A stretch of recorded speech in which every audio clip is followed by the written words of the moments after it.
Mes chers collègues, il faut toujours regarder le bon côté des choses, c'est plus difficile quand il n'y en a pas.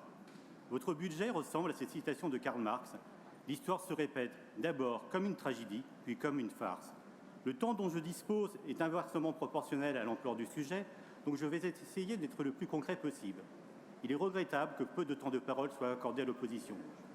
Pourtant, nous pourrions apporter tant de choses, sans doute plus qu'une quatrelle arrogante venant du Lot, qui, malgré sa boussole, est aujourd'hui déroutée. La vérité est simple, Madame la Présidente. Je suis fasciné, oui, fasciné vraiment par votre autosatisfaction. Napoléon disait « En politique, une absurdité n'est pas un obstacle ». Dans cet hémicycle, nous le constatons à chaque séance. Les années se suivent et se ressemblent, et comme à chaque débat budgétaire depuis que vous êtes élu, j'ai toujours l'impression d'entendre la même chose. C'est un peu un jour sans fin. Un point positif que je dois cependant vous reconnaître, c'est que votre service de communication est à la hauteur. De la communication, ça, oui, vous en faites, mais est-ce vraiment la priorité de notre collectivité?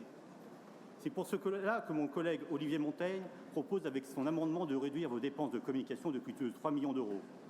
Le rôle d'une région, c'est d'être une locomotive, un fer de lance pour dynamiser notre territoire et l'emploi, mais en Occitanie, j'ai bien l'impression que votre train est resté en gare ou il est tout simplement en grève. Il faut revenir aux compétences régaliennes de notre conseil régional. Un budget, ce n'est pas qu'un catalogue de mesures, mais une vision d'ensemble pour la région et ses habitants. Je dois bien vous avouer que j'ai du mal à trouver la vôtre.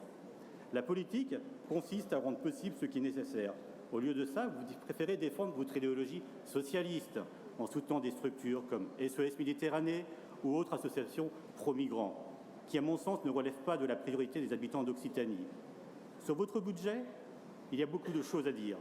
Mon collègue, Julien Sanchez, vient de rappeler vos nombreuses erreurs, ou je devrais dire vos choix politiques.